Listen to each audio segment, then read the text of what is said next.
Leo hii msanii amefanya kazi yake ya sanaa kwa miaka 50, miaka 30, miaka 40. Anaumwa, anakosa hata hela ya kwenda kutibiwa, lakini kazi zake zinatumika. Msemaji mkuu wa serikali ambaye pia ni katibu mkuu wa Wizara ya Habari, Utamaduni, Sanaa na Michezo, Gerson Msigwa, amesema serikali inaendelea kuchukua hatua mbalimbali kukabiliana na tatizo la uharamia wa kidigitali ambalo limekuwa likiathiri kwa kiasi kikubwa ukuaji wa sekta ya sanaa nchini. Kauli hii ameitoa jijini Dar es Salaam Mei 18, 2026 wakati akifungua kongamano la majadiliano ya pamoja ya namna ya kupambana na uharamia wa kidigitali, ambapo mkutano huu umeandaliwa na KOSOTA kwa kushirikiana na wadau mbalimbali nchini. Ukuaji wa sekta hii hautakuwa na maana kama wadau wanaohusika katika uwekezaji kwenye sekta hii, wakiwemo wasanii wenyewe na wawekezaji wanaowekeza kwenye miundombinu, watakuwa wanadhulumiwa haki zao ama wanaibiwa kazi zao. Sasa tumekutana kwenye kongamano hili ili kwanza tuangalie mifumo yetu mbalimbali ya namna ambavyo tunaweza kusimamia kazi za sanaa, tuangalie utamaduni unaotumika kutumia kazi za sanaa ni kwa kiasi gani una manufaa kwa wasanii na wawekezaji waliokuja kuwekeza kwenye eneo hili, lakini pia tuone ni maeneo gani yametoa mianya ya uharamia kufanyika. Uharamia wa kazi za sanaa ni kosa kwa mujibu wa sheria. Bahati mbaya umeendelea kutokea licha ya jitihada ambazo zimefanyika.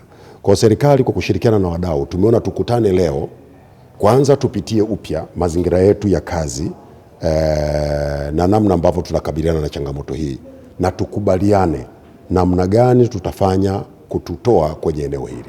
Sasa haya ya mtu usijua anaandika picha kwa hisani ya nani, au mtu mwingine anachukua anaamua kuklopwa na anaepuka zile watermarks za mwenye maudhui yake na nini, haya yote ni sehemu tu ya kumdhoofisha msanii. Lakini ningependa kuchukua nafasi hii kuwaomba Watanzania na wadau wote wanaotumia au wanaohusika kwenye kazi za sanaa za Watanzania, tushirikiane kulinda haki za wasanii wetu. Tushirikiane kulinda uwekezaji uliofanywa na wadau wetu katika sanaa. Nataka kuambia Watanzania, tukiendelea na mtindo wa kufanya uharamia kwenye kazi za sanaa, hatutakuwa na muda mrefu wasanii wetu wote watapotea, kwa sababu hawatakuwa na uwezo wa kumudu gharama za kuendeleza na kufanya kazi za sanaa. Tukiendelea kufanya uharamia kwenye kazi za sanaa, uwekezaji tunaouona utaondoka na wasanii wetu watakosa majukwaa ya kuendeleza kazi zao za sanaa na kuziuza kazi zao za sanaa ndani na nje ya nchi. Leo hii msanii amefanya kazi yake ya sanaa kwa miaka 50, miaka 30, miaka 40.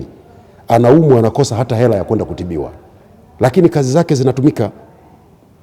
Kwa nini inatokea hivyo? Ni kwa sababu kuna uharamia wa kazi za sanaa. Kwa serikali itafanyia kazi maoni yote na mapendekezo yote yatakayotolewa kupitia kwenye kongamano hili, na niwaombe Watanzania, tutakapokuwa tunachukua hatua tushirikiane.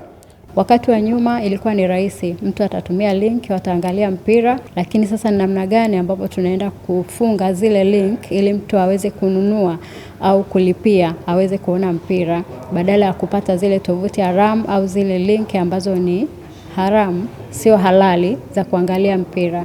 Lakini tuna kazi nyingine ambazo tunajua wasanii wanatengeneza, lakini watu wengi wanazishare, wanatuma kwa watu wengine na kupata yale maudhui bila yule msanii kunufaika na kazi yake.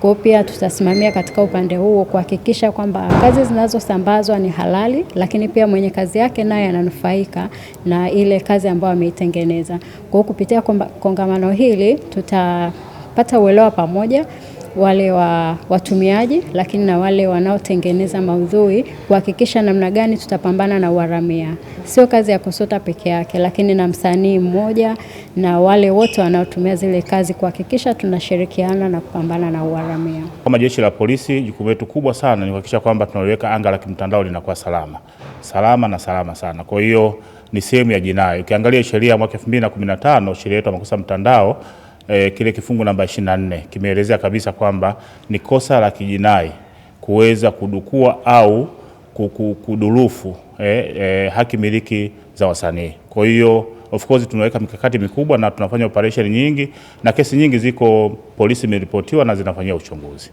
Tunaibiwa kazi nyingi sana kwenye WhatsApp, lakini pia watu wanapost kwenye mitandao yao. Nachoomba tu serikali izidishe hizo kesi ambazo polisi wanatuambia wanazo, waanze kuzipeleka mahakamani na zifike mwisho. Wanamuziki wetu wanaumwa, wagonjwa kwa haki zao ambazo zinatumika. Kila baa ukienda wimbo wa Fanta unapigwa, ukienda baa hii wimbo fulani unapigwa.